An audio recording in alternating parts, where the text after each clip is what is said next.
Ce jour est dédié pour l'élévation de l'âme de David ben Mesouda, Zecher Tzaddik Livracha, de mémoire bénie. La paracha de cette semaine, paracha Trouma, qui parle essentiellement de la construction, essentiellement même que de la construction du sanctuaire dans le désert. On commence avec les matériaux qu'il faut amener, après les ustensiles qu'il y aura dans le sanctuaire, la boîte dans laquelle il y aura les tables de la loi, etc. Tout ce qu'il y a là-bas, puis après le sanctuaire lui-même, les planches, la tenture, etc. Tout le sanctuaire dans cette paracha. Bon, ça fait partie de la Torah, il faut étudier cela et on va essayer d'en parler un peu. Le verset dit, c'est le deuxième, le premier c'est Dieu dit à Moïse, deuxième, Daber ben Israël, parle au ben Israël, Vikrou li trouma, et me prendront une trouma. Ce lit, Vikrou li, ils me prendront à moi, Rashi dit, Lishmi, c'est le premier Rashi de la paracha, en mon nom. Il ne faut pas simplement amener une trouma comme ça, mais il faut la prendre, on va parler après de quoi, la prendre. Qui prend quoi? On aurait dit, il faut la donner. En tout cas, c'est marqué, ils la prendront pour moi, l'Eshem Shamaim, ça veut dire pour Hachem. Après, les versets 10, dis-leur d'amener toutes sortes de matériaux, et à la fin, va souli mikdash, et ils me feront un sanctuaire. Veshachanti betocham, je demeurerai en eux. Ils me feront, de nouveau Rashi, va souli shmi, ils le feront en mon nom. Bet Gdusha, un nom, une maison de sainteté. Donc ici, ce point-là dont on va parler, la Gemara dans Psachim, elle dit il y a deux versets dans le Tehillim qui se ressemblent. Un, c'est marqué Ad Shamaim Chasdecha, ta bonté elle va jusqu'au ciel. Et un autre verset qui dit Me'al Shamaim Chasdecha, au-dessus du ciel est ta bonté. Bon, la Gemara alors décide, c'est jusqu'au ciel ou au-dessus du ciel. Répond la Gemara, ça dépend. Si tu fais une mitzvah comme ça, pour ton honneur, pour ton olam haba, pour plaire à ta fiancée, pour qu'est-ce que j'en sais moi, etc., alors ça va jusqu'au ciel. C'est déjà pas mal, mais pas plus. Tu ne peux pas rentrer plus. Tu fais l'Eshem Shamaim, tu fais par amour de Dieu, parce que Dieu a ordonné, ça monte plus haut que le ciel. C'est la notion très connue de l'Ishma. Les Sadducéens l'ont dit, c'est très dur d'arriver directement à faire l'Ishma, de faire quelque chose de façon désintéressée uniquement pour Dieu, par amour de Dieu. Alors les Chazal disent, mitor shelo l'Ishma, ba l'Ishma. Que l'homme fasse toujours des mitzvot au début, lo l'Ishma. Tes enfants, tu ne peux pas lui dire, fais ça par amour de Dieu. Il ne sait pas de quoi tu parles quand tu as amour de Dieu. Il fait pour plaire aux parents, pour plaire aux profs, qu'est-ce que j'en sais, pour avoir une bonne note, qu'est-ce que j'en sais. Il fait ça comme ça. Et après, Bezat Hashem, quand il sera plus grand, il va commencer à se travailler, s'il commence à se travailler, et il commencera à faire plus l'ishma. Faire un total l'ishma, c'est très dur. Vraiment, rien que par amour de Dieu, sans penser ni au paradis, ni ne pas aller en enfer, ni qu'est-ce que les gens vont dire, ni pour le cavoir, rien que par amour de Dieu. C'est très haut niveau. Mais on ne parle pas maintenant de ou ça, ou pas l'ishma, ou l'ishma. Il n'y a pas l'ishma, il y a 1000 degrés entre les deux, et il y a l'ishma, d'accord? Et ce qu'il faut, c'est arriver à monter de degrés de plus en plus. Donc ça, c'est écrit ici dans la paracha, l'ishmi. De même, dans Traité Shabbat, page 63, il est écrit, Kol ose mitzvah kimamara, en mevasrin lo beserot raot. Celui qui fait une mitzvah kimamara, comme elle a été dite, alors on lui annonce rien de mauvais. Rien de mauvais ne peut lui être annoncé, rien que du bien. Comment on sait ça? Il y a un verset qui dit Shomer mitzvah lo eda davara. Celui qui garde une mitzvah ne connaîtra pas de choses mauvaises. La question c'est quoi Shomer? C'est quoi Shomer mitzvah? Quelqu'un qui garde une mitzvah. Mashma du Mitzvah Tesharim, vers la fin du Mitzvah Tesharim, plus on avance, plus on arrive les degrés très très hauts, on arrive à Tahara. Tahara, c'est la pureté. Lui là-bas, ici, cela. Et c'est quoi Shomer? Que tu gardes la mitzvah pour la faire de la façon la plus l'Eshem Shamaim, sans penser pour mon olam haba, pas pour plaire à quelqu'un, pas pour les autres, donc on va dire quel sadique, d'accord, etc. Celui qui fait ça, alors on n'annoncera jamais de mauvaises nouvelles. Et c'est comme ça que le temple doit être construit. On va expliquer ce que veut dire ici ce verset, le deuxième verset, Daber el Bnei Israël veikrou li trouma. Parle aux fils d'Israël et ils me prendront une trouma. C'est quoi prendre une trouma? En fait, on ne parle pas de ceux qui amènent la trouma. Parce que demander à tout Israël d'amener la trouma à Shem Shamaim total, c'est pas logique. Ça n'existe pas une chose pareille. On parle des Gizbarim. C'est quoi les Gizbarim? C'est les préposés qui reçoivent l'argent des Bnei Israël pour l'amener au temple. Les impôts, d'accord? C'est pas Moshe et Aaron qui allaient passer chez chacun prendre l'argent. Il y avait des gens qui étaient préposés à cela. Eux reçoivent l'argent, et après, quand ils vont l'amener au temple, là, ils doivent l'amener les Shem Shamaim. C'est à eux de faire le travail, les Shem Shamaim. Parce que c'est marqué Veikrou. Ikrou, c'est prendre. Normalement, on aurait dû dire, on va donner les Shem Shamaim. C'est pas marqué donner, c'est marqué prendre. Donc, les Gizbarim, ils prennent, et ils amènent ensuite au temple les Shem Shamaim.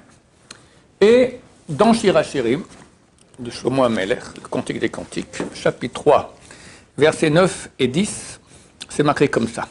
Le roi Salomon s'est fait faire un palanquin en bois du Liban. Qu'est-ce que c'est qu'un palanquin? C'est une chaise qu'on prend comme ça que les gens portent. D'accord? Les colonnes en sont d'argent, la garniture d'or, le siège de pourpre. En fait, on parle du temple. Le temple qu'a construit le roi Salomon, il a fait avec tous les produits que je viens de citer. La question, c'est l'intérieur du temple. L'intériorité du temple, de quoi elle a été faite. Et là, il y a un très beau verset. L'intérieur en a été paré avec amour par les filles de Jérusalem. L'amour des filles de Jérusalem, Bnei Israël. Toute la valeur du temple, c'est pas seulement que il y a des décorations, de l'or, du pourpre, tout ce que tu veux, d'accord. Ça, c'est extérieur. Ça a été fait avec amour, l'amour de Dieu. C'est ça qui donne la sainteté.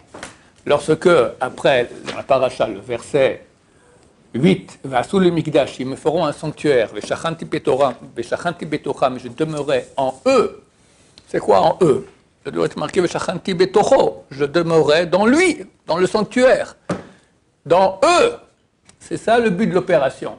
Qu'est-ce qu'il en a à faire, Hachem, qui est un sanctuaire ou pas? Il veut venir et pouvoir mettre sa présence en nous, qu'on soit saint, qu'on soit amoureux de Dieu, qu'on soit kadosh. C'est ça le but de l'opération. Et ça ne se fait pas par le fait que tu donnes de l'or, ou du pourpre, ou de l'argent. Ça se fait parce que tu donnes avec amour de Dieu, les Shem Shamaim. Et là, il y a des efforts énormes à faire. Je vous raconte une histoire qui montre un peu comment des gens ils savent faire des choses, les Shem Shamaim. C'était à Lodz, une ville en Europe, au début du siècle dernier, et il y avait là-bas un homme très très riche. Et il a vu que le Rav de Mir est venu faire de l'argent. Il s'appelle le Rav, le Trucker Rav, d'accord?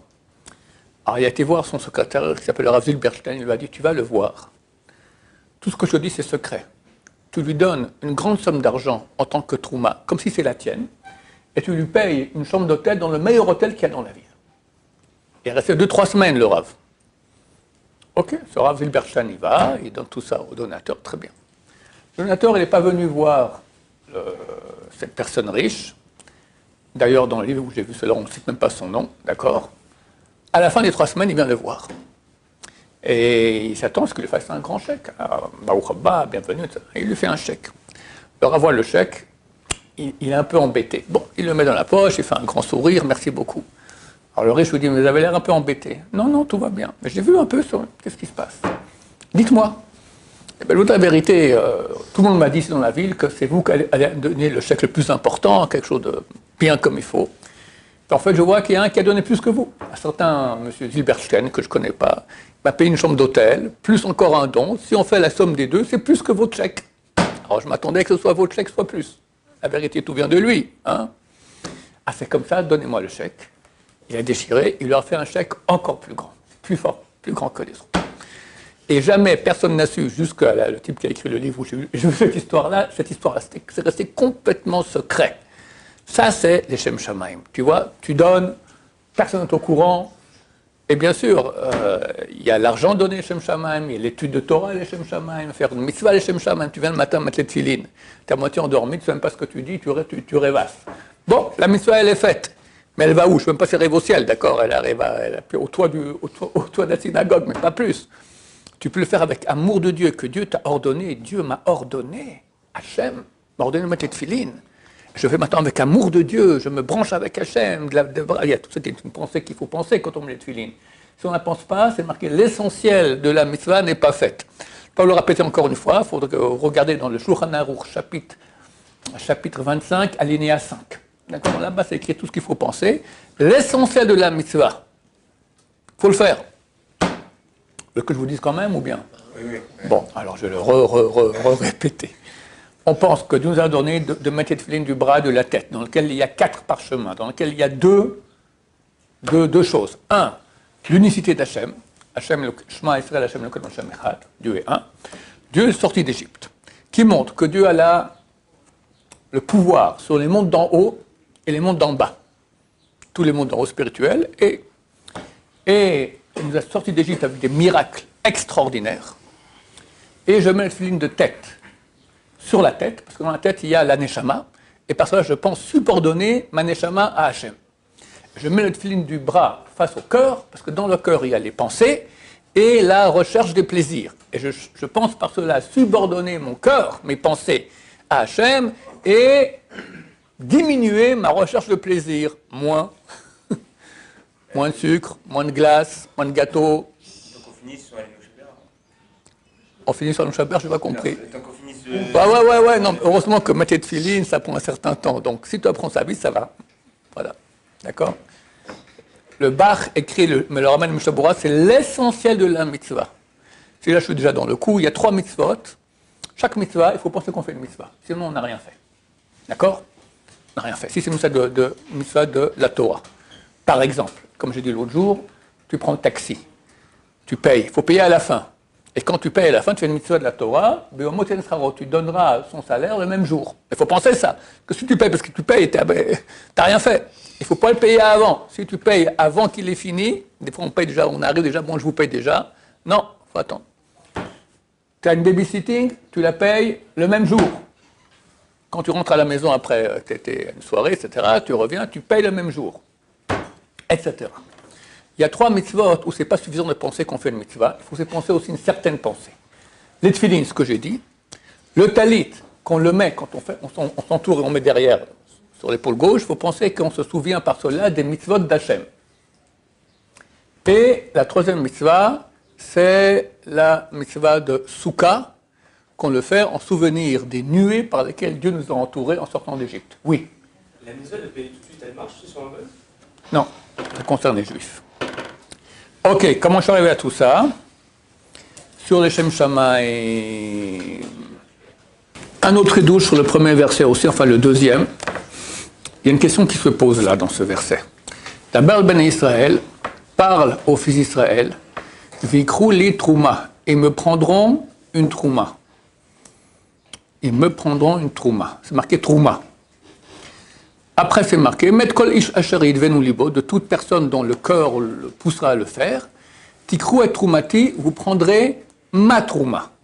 Bonne répétition. Tu as dit de prendre la trouma, c'est bon. Pourquoi tu dis 2 fois? Une fois, tu dis amène-moi la trouma, enfin amène-moi troumati. Alors, comme je dis, le sens simple, c'est que vraiment, on donne cela au gizbar, au préposé, c'est lui qui va amener après ça au temple. Mais ici, de façon drache. Drache, ça veut dire, c'est pas le vrai sens, mais on peut apprendre de cela. C'est bien, quand tu reçois de l'argent, de tout de suite en sortir 10% le maaser. Tu as reçu ta paye, on va dire, je sais pas moi, 2000 €, d'accord? Tu prends 200 €, tu les mets de côté. Et après, quand tu as l'occasion de donner ça à, par exemple, Yeshiva Ishot Yosef, d'accord? tu vas et tu donnes, ou autre, d'accord? Toutes les bonnes mitzvot qu'il puisse y avoir, Bezrat Hashem. Alors, c'est ce qu'on peut voir ici dans le verset. Pourquoi c'est marqué 2 fois trouma? Veikrou li trouma. Première fois, tu prends la trouma. Tu ne sais même pas à qui tu vas le donner, mais tu mets déjà, tu prends la trouma, les 10% de l'argent que tu as reçu. Et après, tu donneras troumati, ma trouma, ça veut dire quand tu sais déjà à qui tu vas donner, la trouma de, d'accord, tu la donnes. Donc on voit ici en signe comment il faut agir, comme je dis, c'est bien de tout de suite mettre de côté les 10%, qu'ils soient prêts à donner quand il faudra les donner. La trouma, c'est pas la pâte? Non, il y a la trouma du temps, du temple. Et encore aujourd'hui, on donnait ça au Kohen, c'était kadosh, c'était saint, et il le mangeait en sainteté. Aujourd'hui, de tout ce qui vient d'Israël, qui pousse de la terre, on donne la trouma, on ne peut pas la manger. On la brûle. Alors, on la brûle, ou on l'entoure de 2 plastiques, on met à la poubelle. D'accord? Ce dont tu parles, toi, c'est la challah. C'est la même chose aussi, ça se donnait au Kohen, il mangeait en sainteté. Aujourd'hui, la challah, on prend une partie de la pâte, une pâte à pain, et on la brûle ou on la met à la poubelle entourée de 2 plastiques. D'accord? Il faudra que je fasse des cours là-dessus, mais je ne sais pas, d'abord c'est compliqué. Il y a la trouma, il y a la challah, il y a la troumat maaser, maaser rishon, maaser sheni, maaser ani. Il faut apprendre ces choses-là. D'accord? En tout cas, il faut savoir qu'il faut acheter tout ce qui pousse de la terre, rien qu'avec un hercher. Cachère. Parce que toi, tu vois une pomme, tu dis, qu'est-ce qu'il y a dans une pomme de problème? Il n'y a aucun problème. Il y a 7 problèmes dans une pomme en Israël. Ou tu prends une pomme espagnole, il n'y a aucun problème. Ou tu prends une pomme israélienne, et il y a 7 problèmes dedans. Donc tu prends avec cachère. D'accord? Ici, dans le quartier, il n'y a aucun problème. Hors du quartier, vérifiez bien, d'accord, que ce soit cachère, bien que c'est que des pommes qui ont l'air innocentes. C'est mieux, mais va trouver une pomme espagnole ici en Israël. À Paris, oui, mais en Israël, c'est compliqué. Et pour ça, tous les traiteurs, par exemple, de mariage, je pense pas que les fruits... Tous les traiteurs cachères qui ont un hercher dessus, qui disent « moi, je suis vérifié par un certain organisme de cacheroute », bien sûr qu'ils font attention à ça. Ben, sinon, comment ils donnent à manger? C'est pas cachère. C'est pas cachère. C'est comme manger du chaser. C'est pas comme du porc, parce que le porc, c'est d'oraita, mais c'est comme si tu as pris maintenant un steak avec un gruyère, tu manges les deux ensemble. Même chose. Est-ce que nous, on peut prendre 10% de ce qu'on achète et on le jette ou pas? Tu jettes? Pourquoi je... Ah non. Il faut, on fait, nous on fait ça à la maison. Je vais faire un cours, comment on fait? C'est très compliqué. J'ai fait au Avrechim, l'Avrechim se marie, il doit faire ça à la maison. Je ne sais pas comment j'ai sué, d'accord? Je crois qu'il y en a un qui a réussi à faire à la fin, tellement c'est compliqué. Il faut s'habituer. Après, qu'une fois qu'on s'habitue, c'est comme conduire, d'accord? Quand tu conduis, il faut maintenant enclencher la première, mettre l'embrayage, je ne parle pas de voiture automatique, d'accord? Embrayer, tu regardes dans le truc, tu mets le clignotant, tu regardes donc chez la personne, tout ça à la fois. Et puis il n'arrive pas. Au d'un moment, il peut faire un tosfot en parlant de ça, d'accord? Voilà, idem. Le Zohar HaKadosh, il dit, c'est marqué sur la paracha, Kol ish asher yidvenu libo. Dans ce fameux 2e verset, de tout homme que son cœur va le pousser, vous prendrez la trouma. Le Zohar Kadosh, il dit, c'est quoi un ish? C'est quoi un ish? Ish, c'est un homme. Mais le Zohar, il donne toujours des sens plus profonds à chaque chose. Il dit, c'est quelqu'un qui se renforce contre son yetzer hara. Lui, on peut l'appeler un ish. Un homme bien, pas une lavette. Asher yidvenu libo, que son cœur va le pousser. Le Zohar dit, le cœur, c'est Hachem. Très souvent, le Zohar, il appelle Hachem le cœur. Donc Dieu le pousse à aller donner une trouma. Et le Zohar HaKadosh, il dit, comment tu sauras, tu veux prendre maintenant le Torah de quelqu'un, comment tu sais maintenant que c'est Hachem qui le pousse? Peut-être c'est autre chose qui le pousse. Alors il dit, tu verras que cet homme-là, quand il fait les mitzvot, il fait avec envie, avec sa neshama, avec son cœur. Voilà, messieurs, c'est le sujet de cette paracha. Li, ils me prendront à moi, c'est pas avec automatisme. La majorité des gens font la majorité des mitzvot avec automatisme. C'est dommage. Bon, au moins ils font des mitzvot, ils ne font pas des péchés. Mais on peut faire une mitzvot avec tellement plus d'impact, avec ton cœur, avec ton envie, contre ton yetzer hara. Ah, c'est ça qui veut Hachem, histoire d'amour. Il faut penser à ça, histoire d'amour. Dans beaucoup de couples, après quelques années, ça ne va pas. Pourquoi? Parce qu'ils vivent techniquement dans la même maison. Chacun il a son rôle, voilà, mais on vit techniquement. Où sont les mots d'amour? Où est l'amour que tu avais? Bon, tu es attaché, encore des fois tu n'es même pas attaché, tu n'en peux plus, d'accord. Mais si on peut arriver à augmenter l'amour sans cesse toute la vie avec sa femme et la femme avec son mari, il n'y a rien de plus beau. Et sinon, Hachem est mort, d'accord, les divorces et les trucs, c'est terrible ce qui peut se passer. Ben, mais idem avec Hachem. Tu peux vivre techniquement avec Hachem, mais ça vaut pas grand-chose. Tu vas avoir une histoire d'amour extraordinaire. Et ça paye, bien sûr que ça paye, et ici et là-bas. Rien que le fait d'être amoureux d'Hachem, c'est déjà grand. D'accord? On va dire à quelqu'un, sois amoureux de ta femme. Et qu'est-ce que je gagne? Tu gagnes que tu es amoureux, c'est déjà pas mal quand même, non? C'est un beau sentiment d'être amoureux. Oui. L'être humain, il n'aime pas la routine. Dès qu'il y a la routine, il se lasse. C'est vrai, mais il faut se battre contre la routine. C'est pour ça qu'il faut se battre contre la routine. Il faut réveiller son... Tu réveilles ton corps. Je dis, maintenant, je vais faire une mitzvah maintenant à Hachem. À Hachem. Non, mais on se rend compte, c'est quoi Hachem? C'est combien le monde y fait de grandeur? 4,7 milliards années-lumière. On connaît le chiffre. Personne ne peut imaginer la grandeur du monde. C'est beaucoup trop grand. Même que tu sais, tu ne peux pas imaginer. C'est immense. Et ce monde-là, le Zohar dit, c'est un petit grain de sable minuscule par rapport à Hachem. Rien.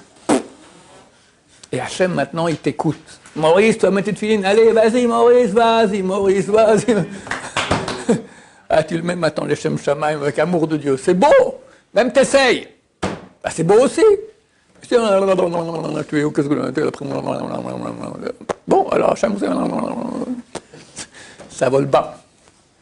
Belle paracha, hein? Tu vois, on parle de choses intéressantes quand même.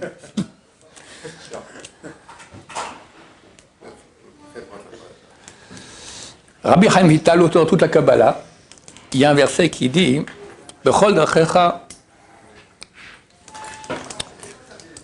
daeu, vouye asher ochotecha, dans toutes tes routes, sache-le, et il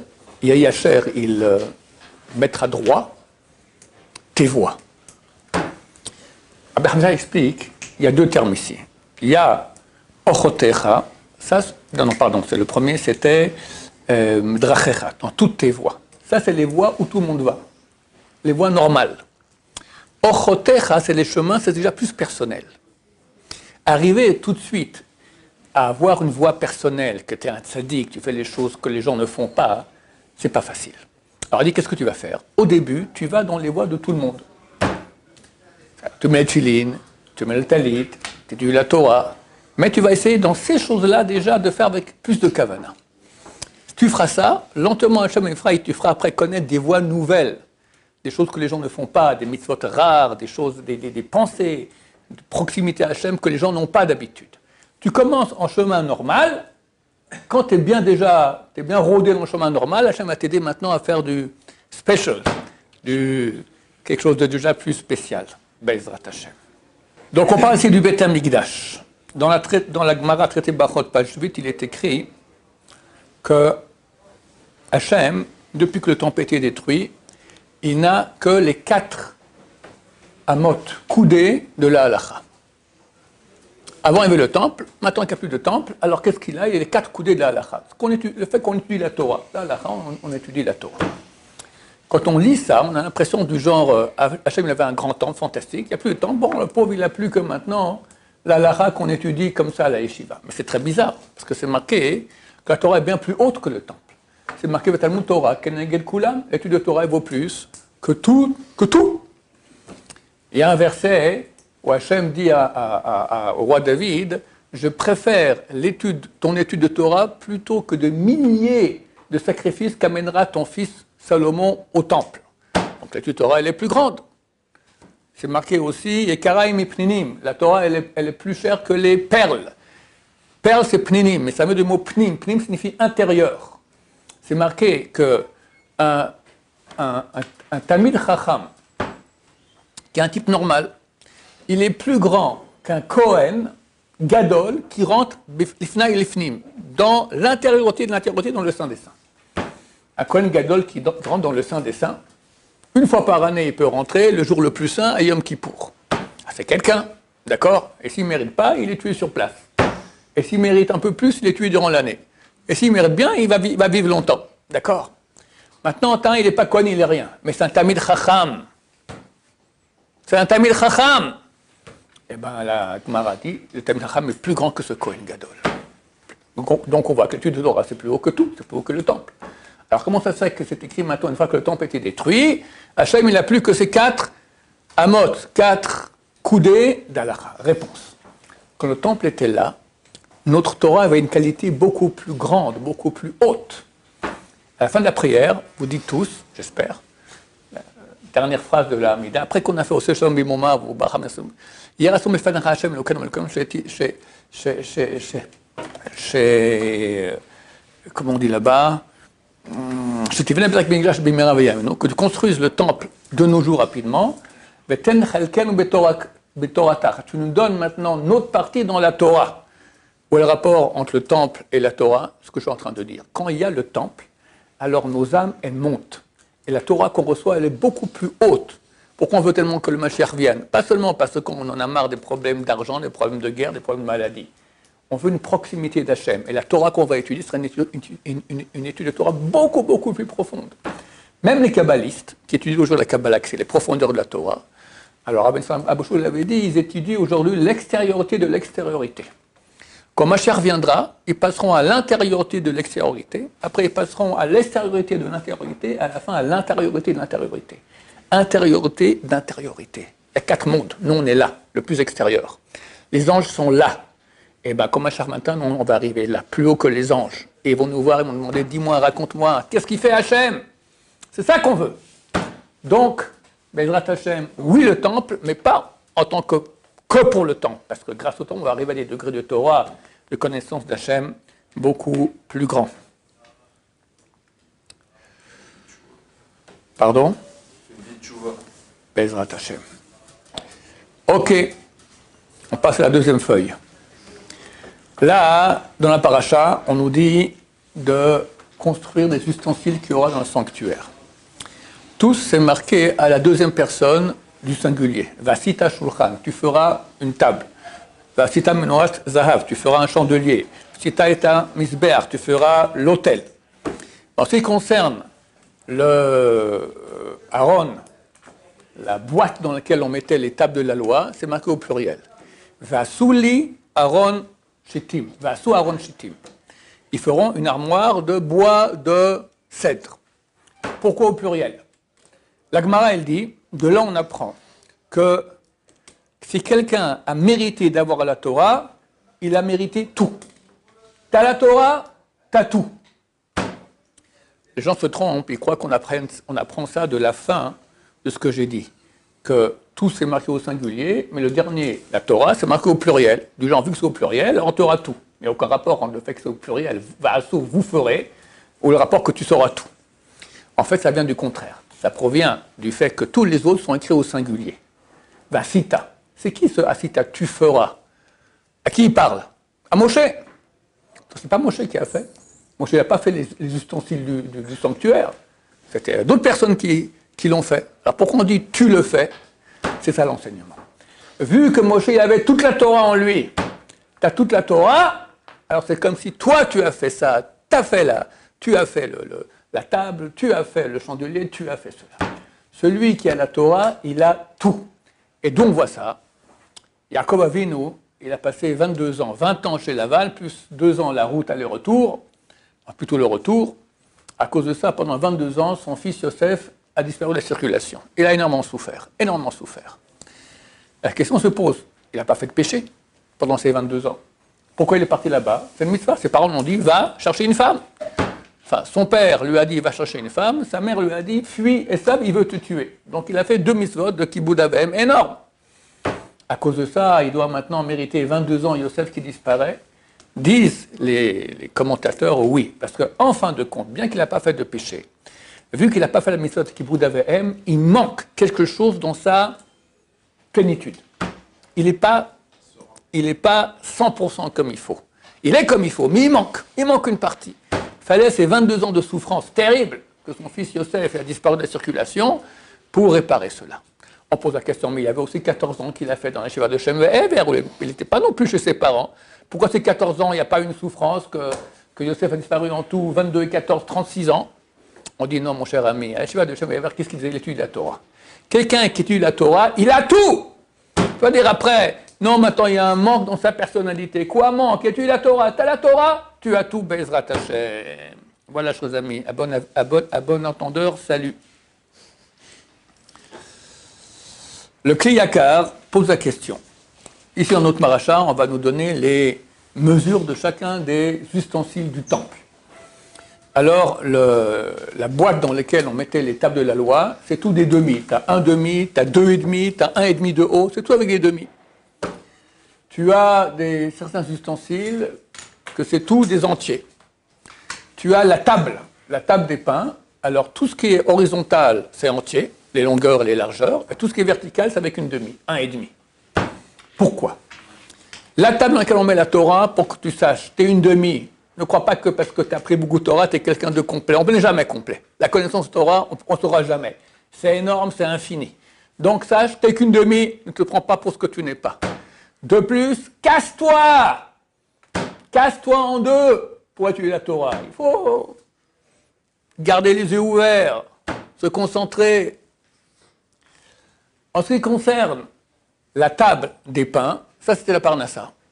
Alors tout ce qui est horizontal, c'est plein. Ça veut dire, on parle de ce monde-ci, ça te suffit ce que tu as, t'es plein. Comme Yaakov, il a dit à Esav, Yesh liko, j'ai tout ce qu'il faut. J'ai tout ce qu'il faut, j'ai pas besoin de plus. Ne sois pas un avide d'argent comme sont la majorité des êtres humains sur Terre. Non, tout ce qu'il t'a, ça suffit. Mais verticalement, quand maintenant tu t'occupes de ce monde-ci, on parle de la table des pains, on mangeait du pain, d'accord. Tu peux manger un pain, c'est bon, tu penses au pain. Ou tu penses maintenant, les Shem Shamaim, je suis en train de manger maintenant pour avoir la force pour étudier la Torah. Parce qu'Hachem me donne ce pain maintenant pour pouvoir mieux le servir. Là, on te met une demi, que tu saches, là, il y a une demi, c'est pas complet, il faut augmenter, il faut se battre dans ce sens-là.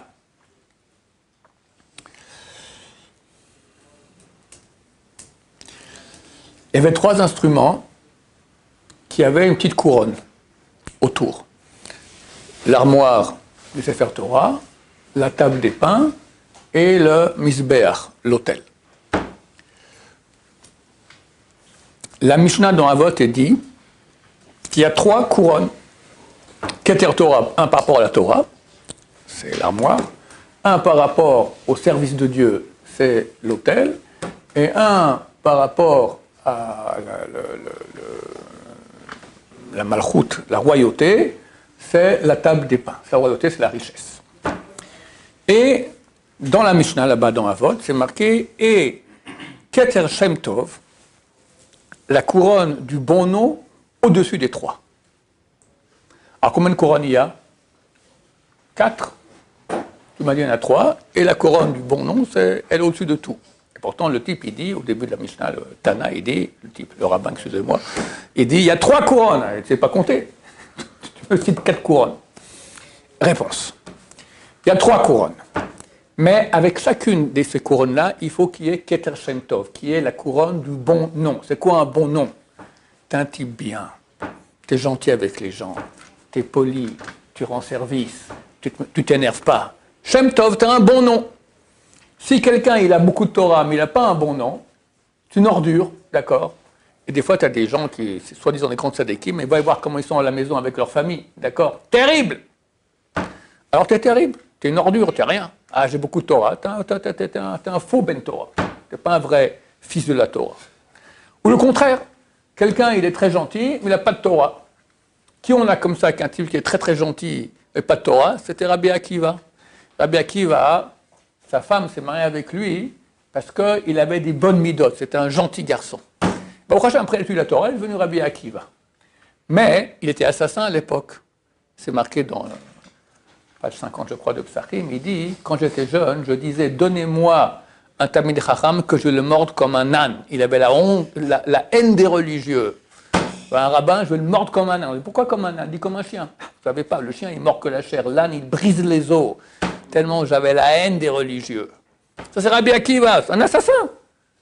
Parce qu'il avait Keter Shem Tov, la couronne, il est gentil, mais il n'a pas de Torah. Il faut les deux, Bezrat Hashem, arriver à avoir beaucoup de Torah et beaucoup de gentillesse avec les gens. On finit avec les krouvim, les chérubins. Sur l'armoire dans laquelle il y avait les tables de la loi, il y avait un couvercle, et en or, il y avait 2 chérubins avec les ailes comme ça, et ils avaient les ailes l'un vers l'autre, et entre les deux, la voix de Dieu sortait pour parler à Moshe Rabbeinu. Maintenant, c'est écrit que ces chérubins, comment on les faisait? C'est pas qu'on sculptait un chérubin, après on le collait sur le couvercle. On prenait un grand cube d'or, énorme, et on sculptait, tac, tac, tac, tac, tac, tac, tac, et on laissait le couvercle avec, branché au couvercle, les chérubins. C'est-à-dire pas que je les ai collés, je les ai soudés, Ils étaient dans le même cube, et comme ça, on a lié les chérubins au couvercle de cet instrument-là. Pourquoi? Pour nous dire que les chérubins, ils avaient un visage d'enfant. Les enfants, il faut les lier à la Torah. Les lier. Où est-ce qu'on voit un autre endroit où il y a des chérubins? Lorsque Dieu a mis dehors le premier homme et sa femme du paradis, il a mis à l'entrée du paradis les chérubins avec l'épée. Et ces chérubins, c'était des malaché chabala, des anges du mal. Chérubins! Donc, tu as un chérubin qui est branché à la Torah, il sera un tzaddik. Il est au-dessus de l'armoire de la sainteté. Entre les deux sort la voix de Dieu. Mais tu prends un enfant, tu l'enlèves de la Torah, t'en fais un malfaiteur Hashem Ishmor. Baruch Adonai, l'olam, amen ve amen.